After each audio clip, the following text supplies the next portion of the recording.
We're live, Dunk. How are you, buddy? I'm good, mate. How are you? Yeah, doing well. Today, my friend, Yes. What are we doing? first episode of 2026, we're going to be talking about what would you do if you are a person wanting to get fitter and healthier, but don't necessarily have the resources or the ability to be able to have the guidance of a health coach or a personal trainer. Right. That's the first topic we're going to discuss. So, Yeah. what first comes to mind with you? I'm going to do myself out of a job. Uh, that's the first thing that comes to mind. But no, I actually think that AI can be a super vehicle for enabling you to be able to support yourself cheaply. I think the problem that you'll face is that AI still needs an architect. So, like, I can go and I can put information in there, but the information that it spits out is not always 100% accurate. So, whether you have somebody knowledgeable in your life or whether you pay a personal trainer just for a one-off session where they either overview what it is that the research that you've done on AI, or whether they just write a program for you and then you go back to them. A program can last anywhere between 4 to 8 weeks, but it can give you direction and purpose and a real understand. Like, I think many different modalities can lead you to the same place, but you need an ultimate um, end goal, right? It's like in Google Maps. If I just go into Google Maps, it's just going to show me a map and I'm not going to know where I'm going. But if I put in a location to Google Maps, then it will give me the directions to where I want to go. And that's what I think you need to understand is different training can have different adaptations. And it's what adaptations are you seeking? And Mm. therefore, what different training should you utilize in order to gain those adaptations? Yep, love that. And look, I've taken a slightly different approach to what you have, but I think you're spot on. And this is something that has been available in lesser capacity for decades, but with the advent of search engines and Google's to be able to look up, famous people's training programs and famous people's eating protocols and Yeah, celebrity sports personal trainers, people. Yeah. whatever it may be, the information is there. But I took a slightly different tact, and that is the accountability angle that personal trainers and health coaches do have, and being able to surround yourself with people, a community that have like-minded values and a like-minded direction, and then to be able to put yourself in a position where you are committed to being part of that community. So Yeah. you putting yourself out there and saying, I'm going to be a part of a walking group every Saturday morning. I'm going to go to the park and train with friends or people who are wanting to be able to get towards that goal. So that Yeah. Or accountability people that have angle. already achieved that goal, right? That you aspire towards because they're going to be a vehicle to get you to that same point as well. Not that everybody that does the same thing gains the same results, but you're more likely to achieve success if you surround yourself with successful people Yeah. that are been trod the path that you're trying to tread. Yeah, I think that's true for a lot of people, and I think it depends how you would respond to that. I think a lot of people also might be a little bit intimidated by having people who are too far ahead of them as well. So having that community of people who, I mean, obviously, if you want to be able to learn skills, you want to be the dumbest person in the room. That's something that is going to give you the opportunity to be able to grow and have that skill-based capacity to be able to grow and learn more. But then from I suppose the acceptance, the self-acceptance, and the being part of a community, to be part of being part of a journey with people who are at around that kind of capacity to be able to achieve those goals together can also be a really powerful thing. So I think it just depends how people mentally approach these things. And who you have available to you. 100%. Yeah. 100%. So it gets And back to a conversation I had with a friend yesterday, actually, about the five closest people that you have around you in your inner sanctum being a reflection of who you are, and then you reflecting who they are into the world. And so being uber selective about your squad, so to speak, because it's it impacts your life positively or negatively in such a dramatic way. And we've talked about this, I feel, before, and being in contact with people simply through just history. You know, I went to high school with them, so I am going to continue to spend time with them. That's not necessarily going to be benefiting you in the greatest capacity. So it's like taking a self inventory and being able to say what is going to serve me moving forward in 2026. Yeah. And who can I relate to in this season of my life And rely on. and rely on? Yeah. Yeah, reliability is a big tenet for me. The last thing I want to talk to that is really also not getting too caught up in the minutia of Oh yeah, not of majoring in the minors. not majoring in the minors, you know, just really understanding what the lowest hanging fruit is when it comes to you being able to, firstly, understanding what the results are that you want to be able to achieve, what your goals are, and then reverse engineering those back into what does a week look like for you? You know, do you want to be focusing on mobility for this season of your life? Do you want to be splitting between mobility, strength? Do you need to get your aerobic capacity up? And really just understanding what is going to be serving you, and then being able to uh, align yourself with a community that can kind of reflect that and to bolster your best efforts forward. Nice.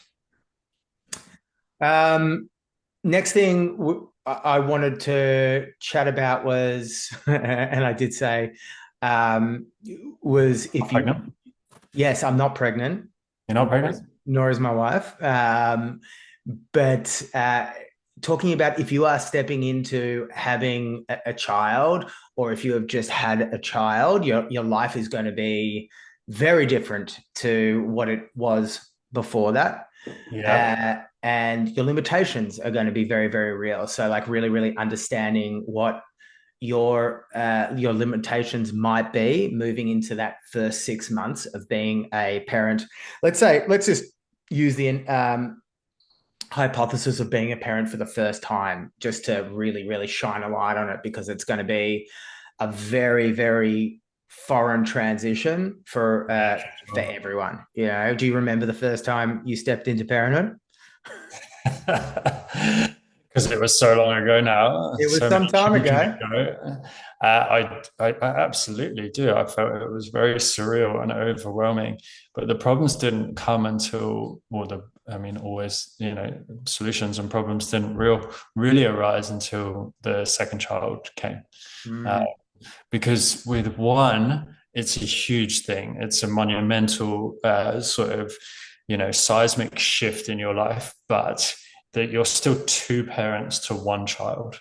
yes. So I can still go to the gym whilst mum's at home and vice versa. And it's not a big imposition either way. Whereas when you've got two kids, now it's 2-on-1 if I go to the gym. And that's a whole different paradigm because and again, I was having this conversation with a neighbor a couple of days ago, and she put it perfectly. She's got 3 young boys, and she was like, it's not the amount of children that's the difficult part. It's the managing of the relationships with those children and those children with you that's the challenging bit. Right. So when you've just got one kid, there's just the relationship between you and the child to be a problem. But when you've got two, it's the two children, they're going to be battling. And then each child has a relationship with you that you need to manage. So it just becomes, you just become so tapped out and time poor in that world.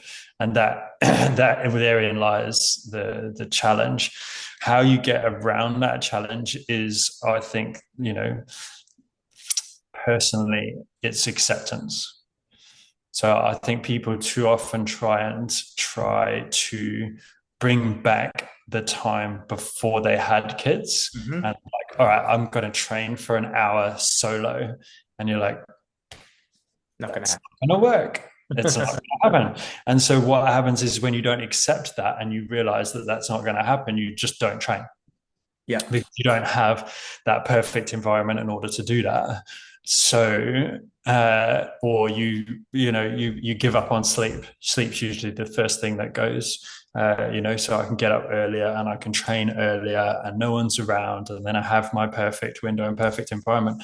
But if you accept that training's going to take, either you are going to have a short window in which to train, 30 minutes tops, Mhm. and you just get it done during that time, or you accept that it's going to take longer. Mhm.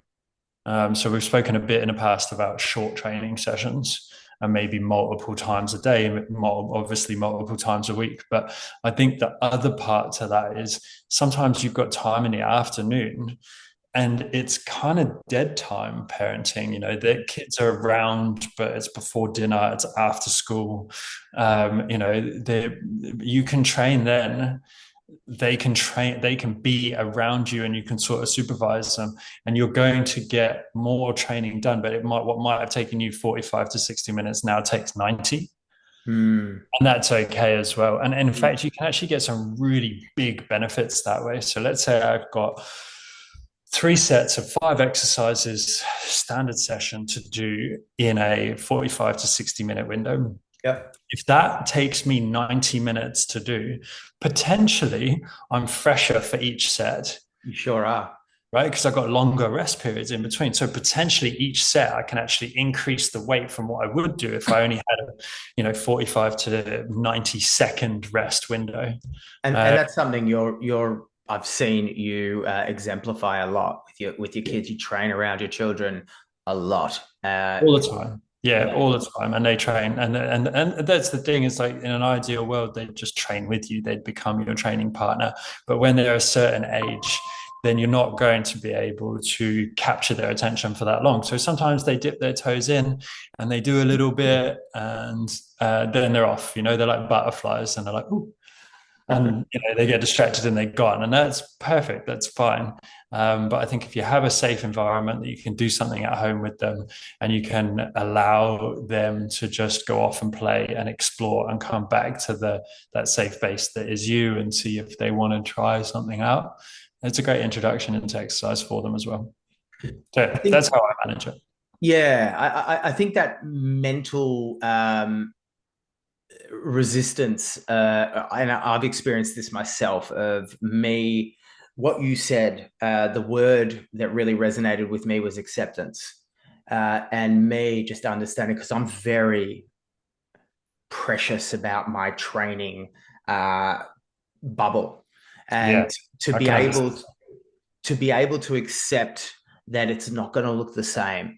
It may not even look like lifting weights if you don't have the resources available that you have in your own home. It may be a calisthenic style workout where you can introduce your children to body weight style movements and, like you said, benefit from the additional rest and recovery time that you may not have given yourself previously, Yeah. and giving yourself that opportunity to just reframe what training looks like around your children.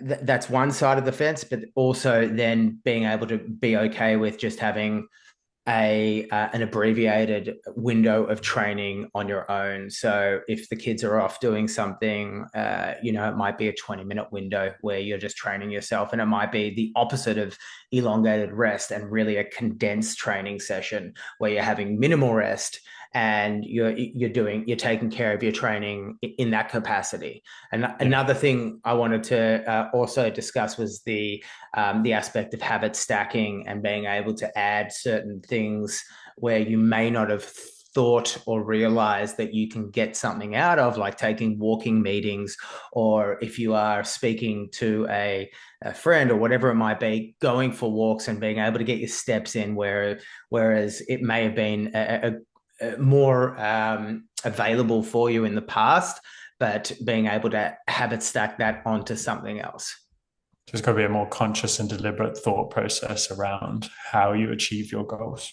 Absolutely. I mean, the one thing I've been doing is I got one of those grippers in my car, and I'm just gripping that bad boy all the time when I'm driving Hey, out. really? Mate, Yeah, the 80s called. They want their grippers back. You want mate. Don't those like headband fluoro lycra, get I up to going on as you're driving through I won't. your I won't retro hear you. era. I won't hear you say a bad word about the '80s, my friend. It's my spirit decade. I just enjoy giving you a hard time. No, that's awesome, and that's also perfect. Yeah, Yeah. spot on. So good. Uh, I Yeah. was going to ask you a quick question. Go for it, mate. Along the lines of what we've been talking about, can you give an example of what you think, like if somebody came to you and just wanted regular longevity type, weight loss training, which most people do these days, stock standard general population uh, goals, what would be your advice? If they can't afford a personal trainer and they don't really know to chat GPT very well, how would you organize their week for them? I'd make sure that they're doing enough uh, steady state cardio, like just getting their steps up essentially, making sure that their step count is up because a lot of my clients that I speak to who are, like stepping into the hero program, a lot of them are kind of on, 2.5, 3,000 steps a day. Yeah. So finding a way to be able to increase that capacity can have a massive impact because our bodies are not designed to take 2,000 steps a day. It's So a great that's low-hanging fruit to start with, isn't it? it's an excellent low for Gives you hanging a fruit. chance. And a lot of people will think to themselves, well, how am I going to be able to, like adding an additional 4 or 5,000 steps a day sounds like a very daunting process, but Yeah. then comes into the filter of being able to say, okay, how can I actually, firstly, create a conscious approach to this? Am I thinking about what am I doing when I first wake up in the morning? Is there a capacity for me to be able to wake up and go for a walk first thing in the morning? And my partner, if there is a partner involved, to be able to take the kids there, or is it going to happen after lunch when I have my lunch? Am I going to be able to go for a 20-minute walk there? Yeah. So the first thing I would say is, having a sufficient amount of steps throughout the day, Nice. being able to do a full body resistance training session, let's call it twice a week, if you're not doing anything. Yep. Nice. Um, and then, Time. sorry.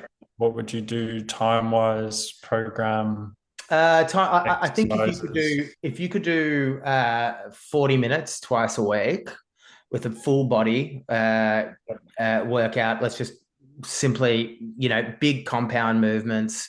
If Squat, you were to bend, push, pull, rotate, run. exactly right, squats, deadlifts, bench press, pull-ups, uh, all the big compound movements. Not wasting out. Not to say that it's a waste of time, but like not the isolated movements are going to be something that is a nice to Down the have. Yep. Yeah. So, and then I would say, and we've talked about this before, if you are doing a split kind of routine, if you're working your upper body, being able during that rest period, being able to mobilize through your lower body when Yeah. you are resting there. If you don't have that, if your program isn't structured like that, let's say you are going from like a bent over row to a squat to a bench press, and you're doing a superset of all three of those movements, which is a powerhouse of a circuit. What I'd recommend is if they're finding that dead time or that downtime throughout the day, let's say the kids are in bed and you're watching Netflix or whatever it might be, using that time to be able to do a couch stretch, to be able to do something where you can just kind of more have like a yin style settled mobility kind of training session. And it doesn't need to be super structured, or even just something as simple as sitting on the floor as opposed to the couch, to allow your body to just kind of be exposed to different environments. What Yeah. about you, Create Matt? strategies to deal with it. Yeah. Me, I wouldn't do a lot different to what you're saying, my friends. I think talking of low hanging fruit, sleep, prioritizing sleep. But if we're talking to new parents, that's a little bit triggering. It was always Yeah. triggering for me, like hearing all this information about how great sleep is. I'm like, yeah, I'd love great sleep. I'm a great sleeper. I'm just being terrorized throughout the night by this little Tamagotchi that I decided to have. Oh my Uh, God. and so, speaking On of the just 80s, on that point, as a by the by, like now that you are in a position where you don't have a newborn, hmm. do you find that when your sleep is compromised, it is, and it's just a mental kind of mind complete like volcano, that I find that my sleep, when my sleep is compromised, when I don't have a newborn, I am so much more frustrated and I'm so much more agitated as a result, because there's that acceptance component. When you have a newborn, you're just like, huh, this is just my reality for the It's next. part of the course. I I actually find it opposite to a certain extent Yeah, because right. now I know that I can handle it. Yeah, right. So prior to children, I used to I'd have to wake at 5 to go to work, and I'd often wake in around that 4 to 4:30 range and be super anxious and frustrated that I was A, that I was awake, B, that I was missing out on sleep, and C, that I was then going to miss my alarm and miss work. Whereas having children, you're up multiple times through the night, and you're not just having days and weeks, but months on end of sleep deprivation. You realize that you actually have the capacity to get through it and to function. It's not awesome. I don't recommend it, but it happens. So when it happens every now and then now, I can accept it and it rolls off my back a little bit easier because I'm like, well, I've dealt with worse. And I'll be fine. I know that I'll be fine. I'll get through the day. I'll be able to manage it, and I'll go to bed early tomorrow night. Yeah, And that acceptance actually allows me, like in that initial example of waking up at 4:30, will allow me to go back to sleep. yeah. Maybe between 4:30 and 5, whereas Mm, before I would have been awake stressing about it. So I mm, can totally see why you feel the way that you feel. I've definitely gone through days like that, and particularly that overall fatigue, it just invites that type of anxiety in. So I'm not, yeah, by any means sort of perfect at it, but more often than not now I'm a lot more accepting of the fact that, yeah, I've dealt with worse. I can be such a little bitch now. Like after That's basically what I was saying, wasn't after I've stepped out of that kind of baby cave period, and then I'm it? like, oh, it's this, like it's almost like you're home free to a certain extent, and then something kind of steps in, foils your plans. You're like, again, are you Yeah. absolutely kidding me? Yeah, 100%. And I can totally recognize those feelings as well. Um, yeah, man, like, yeah, just going back for a number 4 was super challenging in that, because for those that don't know, I have 4 children. But going back for number 4 was one of the hardest times, because one of the things that I wasn't looking forward to about it, and he is just an angel, but one of the things that I wasn't looking forward to about it was stepping back into that life and having to do that again. And look, I'm extremely fortunate in that my wife is incredible, and she's incredible, and she also bears a huge burden in that early year or two, which is protective of me, but not entirely protective. I still have to put in some shifts, and so yeah, I can totally understand where you're coming from.